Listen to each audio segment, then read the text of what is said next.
Mom and Dad, Alpha's Disseminator is not for kids. Way at mes amis, this is HD, the Harvest Disseminator, bringing you a review of the Hasbro Marvel Legends 2007 Queen Brood Series Build-A-Figure Wave Danger. And without further ado, let's chop her up.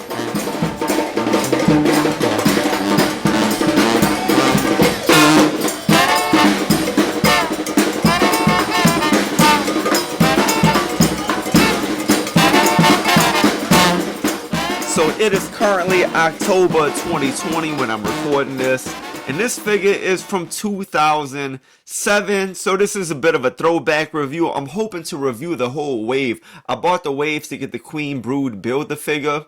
I figured, look man, I found it on auction. People were selling this bad boy from anywhere between $150 to $200 to build the figure.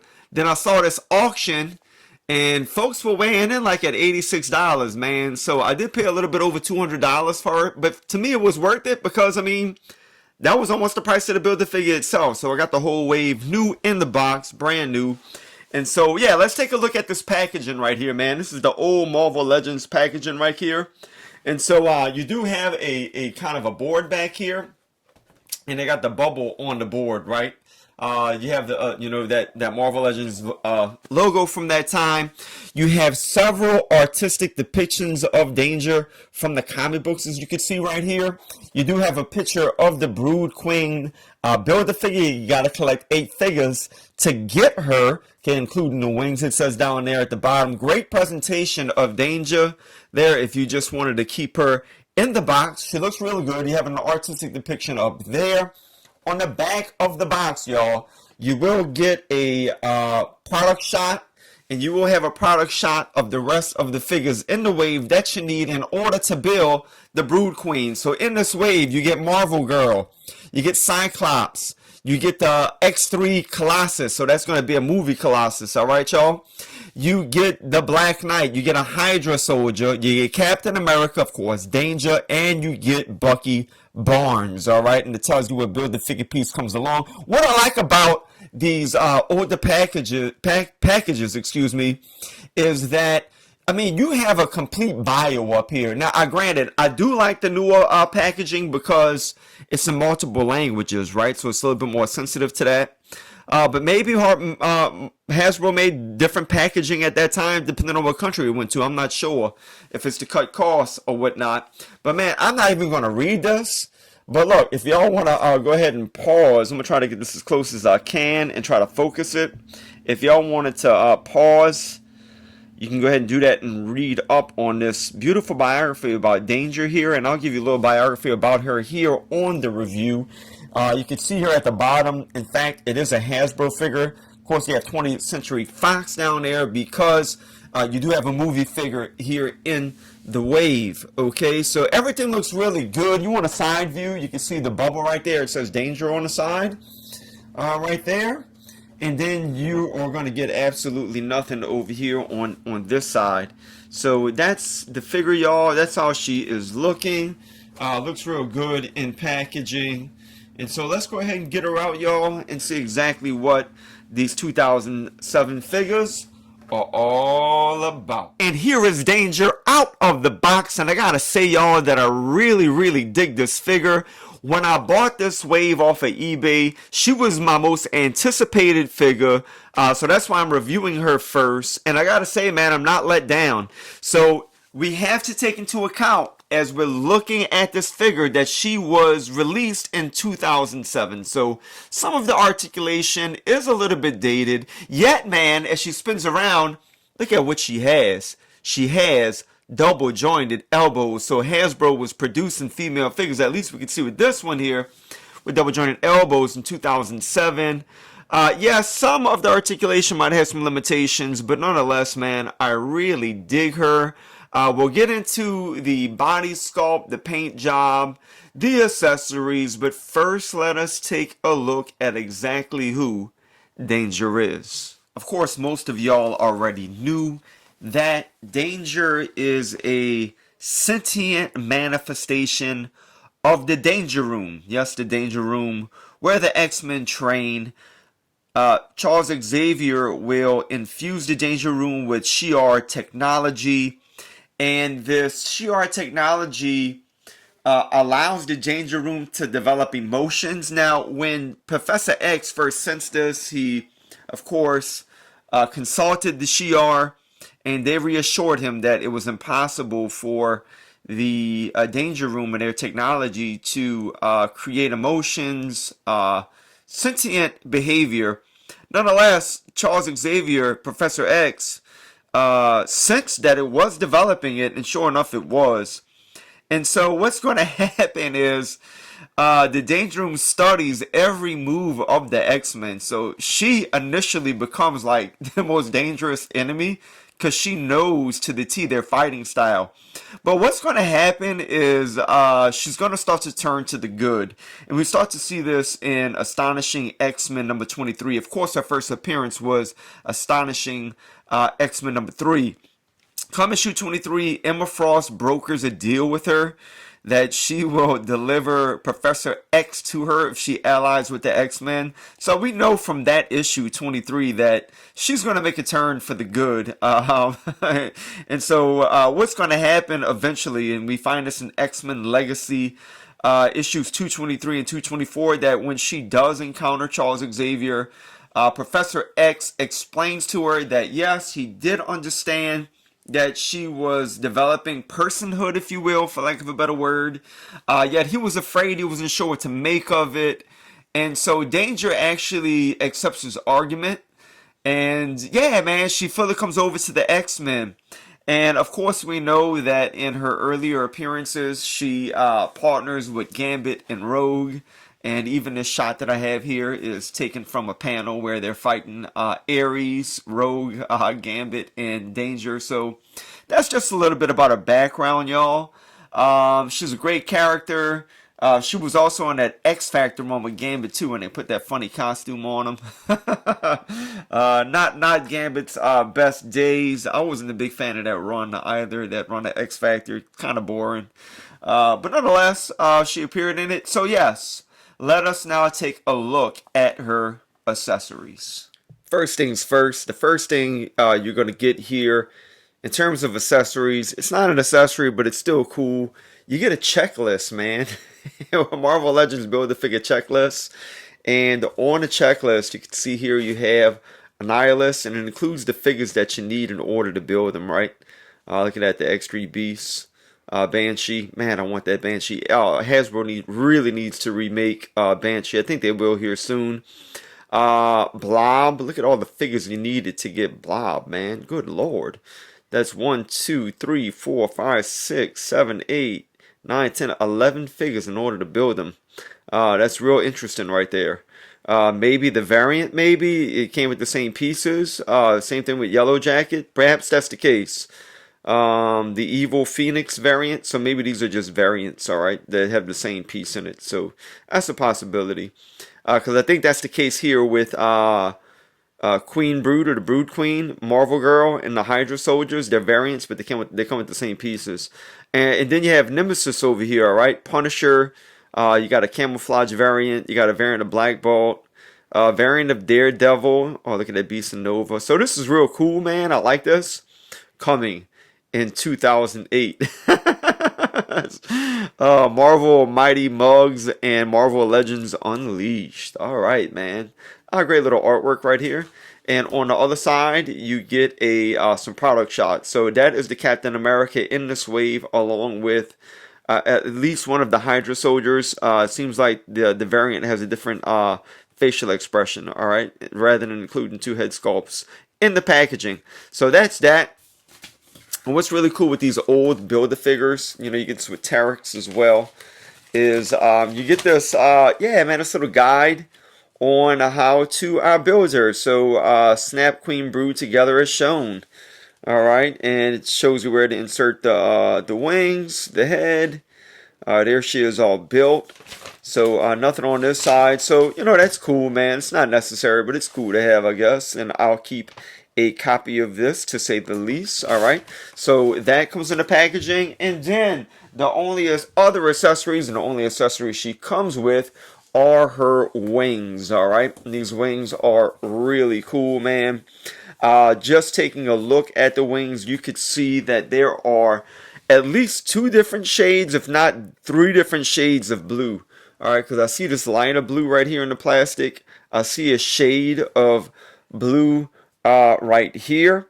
Then you have this darker blue kind of painted throughout. So just the sculpting on these wings, this is my hand, y'all. And you can see that these wings have a really decent size to them. So, and there will be an indication on the wings. I saw this earlier because I've already inserted them. So you can see this one plugs in to the right there. You see that? There's the R. And this one will have an L on it somewhere as well. I believe it has an L on it. I might be mistaken. Maybe they just put it. No, there it is right there. There goes the L. If you can see that, there it is. So it just lets you know where they need to be placed. But the sculpting, man, looks really good on these things.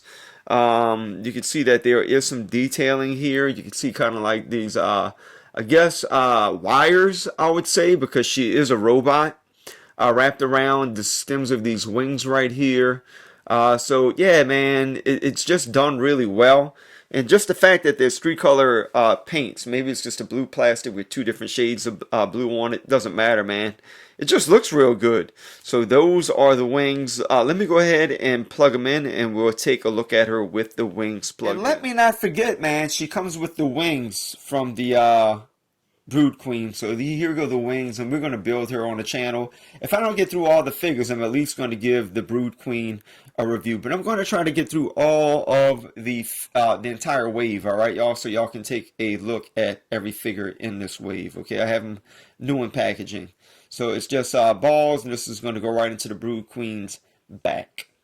All right, so getting the wings in, it's pretty simple, y'all. There's going to be two pegs here in the back. So here you can take a look at the back without her wings. We'll just go through her sculpt right now as well. The articulation will come next, and you will see that there is certain limitations with the articulation, y'all. So let's look at the wings here. I believe this one right here, it says peg this one into the left. All right, so that would be all right. This would be our left. So let's get that right in there. See, it just plugs right in. It pops. That can't be right. That's not right, because then it'd be upside down. So it has to go on this side. So pop that in like that. I guess it can go on the side like that. Let's put this on the left. Let's just do it the right way. So yeah, like that. There we go. So there goes one of her wings in right there, y'all. And here she's going to go with the other wing. Again, that's just going to simply pop right in there. And then you're just going to pull it right out. So her wings, y'all, they look great, man.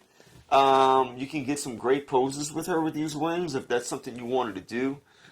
Get her in some flying poses. Granted, you're not going to be able to get her head up too high because of her hair. But yeah, man, this looks really good, okay? So just let us just take a closer look. Firstly, let's look at this head sculpt right here, y'all. Get it focused. I think her head looks pretty good. Her mouth is kind of small for her face, maybe. And she just has a really small face overall. I mean, it does work, though. It's not too bad, you know. But just the detailing that they put in it, man, and the paint. So you have these black circuits right there on her cheeks. They even put some black paint right there. Is that black paint? No, that's just the shadowing right there with her eyebrows. But the fact that they put black paint there looks good. You can see her mouth is kind of small. It's not huge, okay? But when you get to her dreadlocks, her hair, you could see the back there, man. Just that's really good molding right there.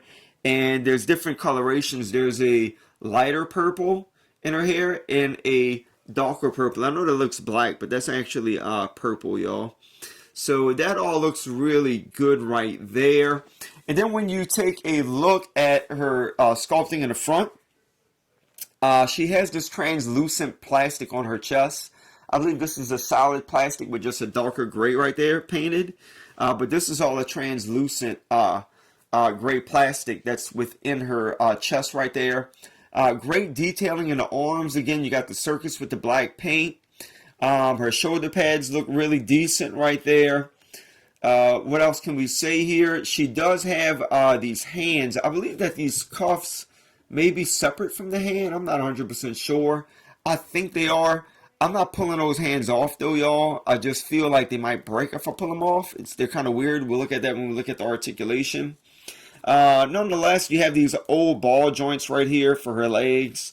All right, so you're probably familiar with how they work. Again, more sculpting in the legs, great knee pads, more sculpting with circuits there. You can look at her feet right there. So they sculpted this boot with her toes coming out really nice. Again, some more black paint here with circuits back that way. Same thing on her lower back right there. So all of that looks really good, man.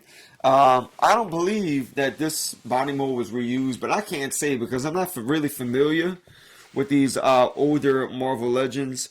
Again, I picked up this wave. Maybe I'll pick up more waves, older waves of the figures in the future, but I really just wanted that Brood Queen, so I got this. So, man, that is the sculpt of her body, y'all. Now let us take a look at her articulation. Articulation wise, y'all, of course these wings are on a hinge, right? So you can get the wings kind of wherever you want to. You could you could pose one of them up, one of them down, further down if you wanted to do that. So there's possibilities with posing her with the wings. Okay, I'm gonna go ahead and take the wings off for now because she's not always using her wings in the comic books. Okay, so with her head, it's on a hinge, and of course there's a ball up there, so it can get rotation, y'all. Okay, so it does rotate, and it can look way down, but it can look up decently high, but not really, man. That hair is going to get in the way right there, so it makes it appear as though she can look up, but at the same time, she can't. If you put her in a flying pose, she can't look straight ahead. All right, and the thing is, this joint right here, it's just a swivel. It doesn't have a hinge, man, so you can't really get her to crunch forward. She doesn't crunch forward really. She doesn't really crunch back. She just swivels right there. That's all that she does, okay? With the arms, this is a ball joint right here, okay? So this joint is on a ball, meaning that you can swivel this thing all around. You can get a 360. It can go up that high. Let's see what else. It doesn't serve like a butterfly joint, how deep that's cut. Not really, okay? So our arms can go that much forward. Okay, so that's what you're working with articulation there. Now with her arms, okay, you do get a swivel right here at the bicep, which is great. And what's phenomenal about this female figure, man, Hasbro 2020, pay attention to this. She has double jointed elbows, if I can get this to focus, all right, which it doesn't want to do. I'm experimenting with my new diorama. As you can see, man, there's so much going on with it that the camera doesn't want to catch the figure necessarily, okay? So, the Hasbro 2020, pay attention. Double jointed elbows. And, man, just great range with this figure with that. Now, look, I got to give him some credit because Rescue does have double jointed elbows. That's a female figure, a recent female figure. So maybe it's just the robotics they're willing to put the double jointed elbows on. I'm not sure, but man, this looks really good. And just the range of motion here is phenomenal with that. When you get to the wrist, y'all, there is no hinge. All right, this just swivels around. Okay, it kind of reminds me of my boy back here, the Marvel Select Ultron. Okay, so that's just going to swivel with no hinge. You can push it down, but it just comes right back into place. All right, so that's that. Now with these, with her legs. These older Legends, they're going to have this ball joint right here with a hinge, right? And that ball can go around pretty much in the 360, okay? So when you want her to kick forward, you have to have the hinge face this way. So she can kick this much forward, but her leg does go out to the side when you do that, all right? And when you get her leg going back, it can go pretty far back, but again, it's kind of going off to the side. You see that? In terms of a split, all you're going to do is get those hinges positioned in the right way, and she'll do as much splitting as you want her to do, all right? I mean, just a complete split if you needed to, all right? So, yeah, man, she can go all the way down with that. Then you put the legs back into place, and then you turn, or you can leave them like that. That's fine, man, if you want our legs together. So she will have a swivel right off of that ball joint right there. Again, excuse me, you have these great double jointed knees right there, which are phenomenal. And when you get down here to her feet, there is no swivel right there. See that? There is no ankle pivot, no ankle rocker. All you do is have a hinge, and if you can hinge that much forward and that much down, okay? So that's kind of a bummer that there's no ankle rocker right here, because you'd be able to pivot it into a position to make her stand better. So as it is right now, you got to make sure she's kind of flat-footed when you stand her up, okay? So that is the sculpt and the articulation. And Danger is going to stand in almost exactly at 6 inches. And here she is scaled next to the 2020 Rogue, and she wore this outfit in the X-Men Legacy comic run, and my custom double jointed elbowed Gambit with the cigarette in his mouth. Granted, they weren't wearing the same outfits. Nonetheless, these are two of her teammates from the all-new X Factor. We have Quicksilver and Polaris. Of course, Warlock was also her teammate in that all-new X Factor run. And here she is just to another robot. Here she is next to the 2020 3-pack Nimrod. And way out of frame, here she is next to the Hasbro Marvel Legends Days of Future Past Sentinel. And here she is next to the Marvel Select, which I think is way better than the Marvel Legends Ultron that we have. So yeah, and what's cool about this, and there's one of the What If comic books where Danger and Ultron actually get together. But really, man, in terms of Avengers and X-Men, he's like almost the equivalent, I guess you'd say, right, of Danger in the Avengers universe. So they got together in the What If comic. I forgot what issue it was. So there they are. They scaled together real nice as well. And last but certainly not least, here she is scaled next to two New Orleans born superheroes. We have the most beautiful, glorious, illustrious Monica Rambeau with her single jointed elbows. And of course, here we have her, and I showed him already, my custom double jointed elbowed Remy LeBeau, also known in the French Quarter as Gambit. I'm going to have to do a video on this double jointed elbowed Gambit, alright? Because of course we saw that he's being re-released in the retro wave. And from the product shots, man, it looks like he definitely has those single jointed elbows again. So yeah, man, I'll do a little video on this. And this is a real easy custom right here, alright, y'all? But that's how they scale together. So in conclusion, let me just say, man, that I really like this figure a lot, even though it has that old articulation. Will Hasbro give us an updated version? That's still to be seen and determined, man, but just as she is right now, I'm very satisfied. I recommend her, man. If you can find her at a sale along with her wings, that is, you know, at a good price, I recommend picking her up, man. So this is the Hasbro Marvel Legends Danger from 2007. So you guys, thank y'all for watching the review. If you enjoyed it, go ahead and consider subscribing. Give the video a rating. If you dislike the video, hit the dislike button. And you can also hit that notification bell if you want to see the rest of this wave reviewed. And I'm going to throw in some other reviews, man. Look, I got all the recent figures. Y'all probably know if you watch my channel, I do not do the movie figures, man. Not all of them. Let me put it like that, you know. I'll probably do someone to do the Monica Rambeau. Gotta give that a review.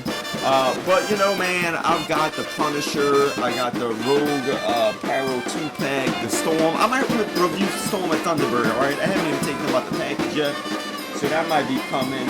Yeah, man, stay tuned, y'all. There is definitely more to come. I'm sorry I haven't posted anything in a while. I've been busy trying to complete this diorama, man. This thing is a beast. But I'm working on it, y'all, and I'm hoping to have it done real soon. So thanks again, y'all. And with that, as we say here in New Orleans, laissez les bons temps rouler, mes amis.